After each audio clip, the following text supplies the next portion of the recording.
And welcome back. And now along with Eric Boles, the Bloomfield Christmas Tournament Director. And Eric, it's good to have you back. Thanks for having me. I appreciate it. Sure. And we're looking forward to another fine tournament this year in Bloomfield. And we've had the seeding meeting earlier this week. So, we've already had some games that kind of match it up. And we always enjoy the week leading up to the tournament because you always get a few matchups that, they're potentially going to be in the tournament, but they're always one of the top seeds. And we had one last night with Porterville and Kennett. So it's kind of tough. We actually moved the seed meeting back about 2 weeks. We usually do it the first Saturday in December, and this year we moved it back to the second Monday, hoping we could get some more games in before the seed meeting and we can get a better seeding going on. And it doesn't matter. It doesn't matter when you do the seed meeting. Something's going to happen afterwards, and something's going to happen at the tournament, and it's going to throw something off. So, but you know what? That game last night might be our final game coming up at the tournament, and we could see it all over again. So it'd be kind of fun to see. Sure, I think that's just indicative of the way this tournament's going to be, and this is probably the tournament I'm looking forward to more so than past years because any one of these top 5 or 6 seeds can come away with it. Yeah, it's pretty wide open this year. It is. It's going to be amazing. When we were at the seed meeting, the seeds were not separated by a whole lot. Other than the number 1 seed, everything else was pretty bunched in there. So it was coin flip top 4 or 5 seeds. So sure. We got some pretty tough teams coming in. Yeah, and if we've got those seeds brought up, we'll bring those up. Kennett with the top seed, they'll take on Richland in the first round. Donovan, the number 2 seed, they're one team that we don't get to see very much of over this part, and they're looking good in the box scores. They defeated New Madrid County Central earlier this week by 16, so they've got some size coming in. So we're going to see them Monday night at Bloomfield, so we'll get a firsthand glimpse of what we're in store for when it comes to the tournament. Sure. So they're a team to look out for when it comes to the Bloomfield tournament. Coming up the 26th, they'll take on East Prairie, the 15th seed. Portageville, the 3rd seed. They're always up there in the top 4 every year, and they'll take on Twin Rivers, the 14th seed.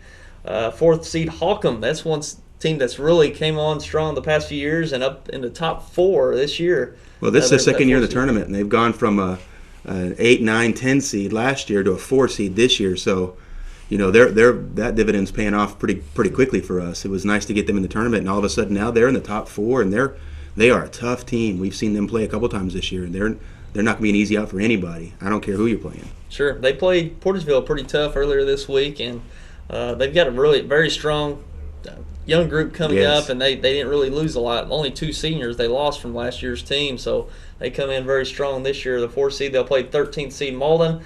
5th seed Dexter Bearcats taking on the 12th seed South Pembroke Bulldogs, and Dexter, of course, always up there at the top. But they play such a brutal schedule early on. It's really hard to tell how they'll match up. It's funny. They always come in with a pretty rough record when it comes to the seed meeting, but everybody knows that when you play Sykeston twice and Jackson and Charleston, and it's going to be tough for you to win any of those games or very many of them. So everybody knows Dexter's going to come and bring a good squad to the tournament, and they're always in the fight. No matter what the record is coming in, throw it out the window because they're coming in and they're going to put on a good show for everybody. So yeah, they've played. They're starting to play better. They played Jackson real close earlier in the week, so they're going to be a force to be reckoned with in the tournament once again this year.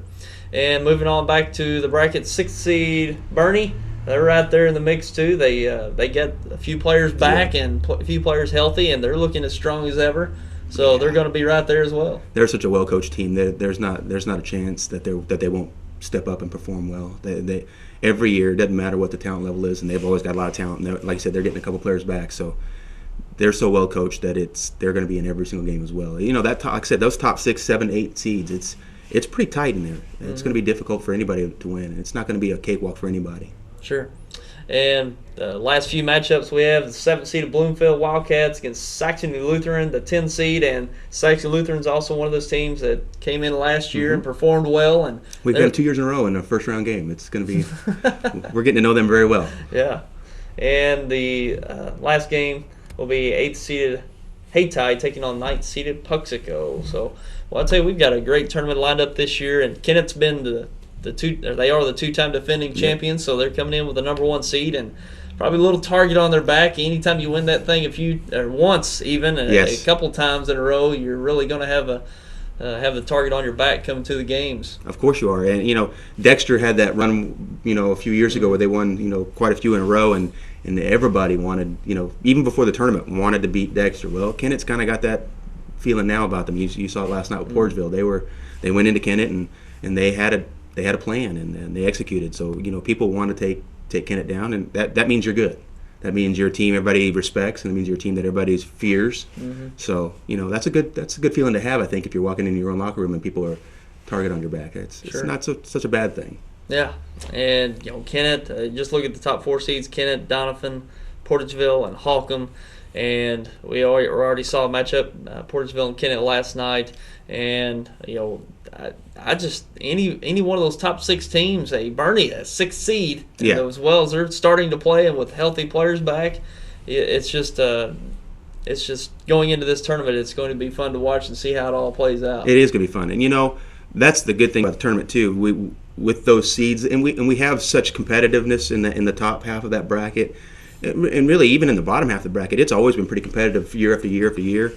It's fun for the fans. That's why we have such a big crowd every night. I think we had those newcomers last year, Holcomb and Saxony, and they didn't quite know what to expect. But I think their fans know what to expect this year, and they're going to be packing that gym because it's such a good environment to play basketball. And every year I hear from kids coming back, as adults or as teachers, as coaches. We've got a coach at South Penn who once played in this tournament for his dad. Right. Aaron Bywell. So he's talked about in the past how great of environment it is, and it's all because the teams are so competitive, and it doesn't matter what the records are when you walk in the door. Everybody wants to win, and everybody wants to play well in that tournament. So it's a lot of fun. Oh yeah, and that final night is just unbelievable. You can't hardly get a state tournament atmosphere. No, and you can't get a seat there either. Right. Get there early because it's going to be difficult to find a seat. Sure, and is it of course it's a 4-day format. It's going to go Monday through Thursday. Yep. We're going Monday, Tuesday, Wednesday, Thursday.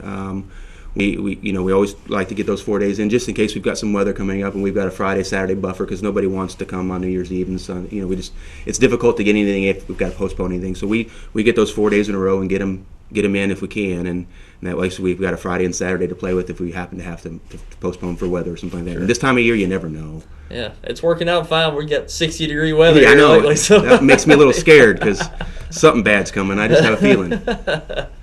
Yeah, well, we can start at, that'll be Monday morning, 9 o'clock, bright and early. 9 o'clock on Monday, 9 o'clock on Tuesday, and then we start at noon on Wednesday, and we start at 3 on Thursday. We go late into the evening, and on that if you get a chance, come out and watch, because between every game, at halftime every game, we got local cheer squads performing during the halftimes. They really like to dance and put on a good performance for their fans, so we try to schedule just about everybody in that wants to do that. It's going to be a good time. We're going to be having a shootout this year at halftime of the championship game for a car. So there's an opportunity you could win a car. Well, there's all kinds of fun stuff that goes on while we're there. So if you get a chance, come on out. It'll be fun. It's not real expensive. $5 for adults, $3 for kids, and I mean, where else can you spend $20 for 4 days of fun and never have to leave the gym? I mean, for 4 days you can stay there and never have to leave the gym and have 4 days of entertainment. It's a good time and it's well worth the money. Sure. We want everybody to come. We like everybody to come and see our gym and see the games. It's a lot of fun for us too. Oh yeah, the 55th Christmas tournament at Bloomfield. Yeah. Wow, 55 years. It's a lot of history there. It is. I'd say it's probably one of the biggest traditions in the state of Missouri when it comes to tournaments or Christmas tournaments. You won't find too many tournaments around 55 years. No, you won't. And like I said, there's a rich history with a lot of different teams. A lot of people have a lot of history invested in the tournament, and year after year we have fans coming to the tournament. I hear them talking about, I remember when I was in high school, when I was in elementary school, we used to come. People made it a tradition in their families to come to the tournament after Christmas holidays. So, it's fun to see that. It's fun to see that. Even my kids, I have 2 young ones, and they come and they dig it. They just dig the noise and the music and the basketball and just seeing all their friends. It's just kind of one of those ad hoc family reunions. It's pretty nice. Yeah. I always look forward to Christmas, and the day after, get ready for the tournament. Yes, sir. It's always a great tradition here in Southeast Missouri. Eric, anything else you'd like to share with the viewers about the upcoming tournament? Or I think that's about it. We just want to invite everybody to come on out and have a good time, and see you on the day after Christmas, bright and early, 9 a.m. Watch that Kennett team take on Richland and kick it off, and let's have a good tournament. All right, we'll be looking forward to it Monday morning, bright and early. The 26th, 9 a.m. will be the start of the 55th annual Bloomfield Christmas Tournament. We'll be looking forward to it. And Eric, thanks for joining us today. And thanks for having me. I appreciate it. And we'll be looking forward to the 26th. We look forward to seeing you all there too. All right, thanks we'll for coming. There.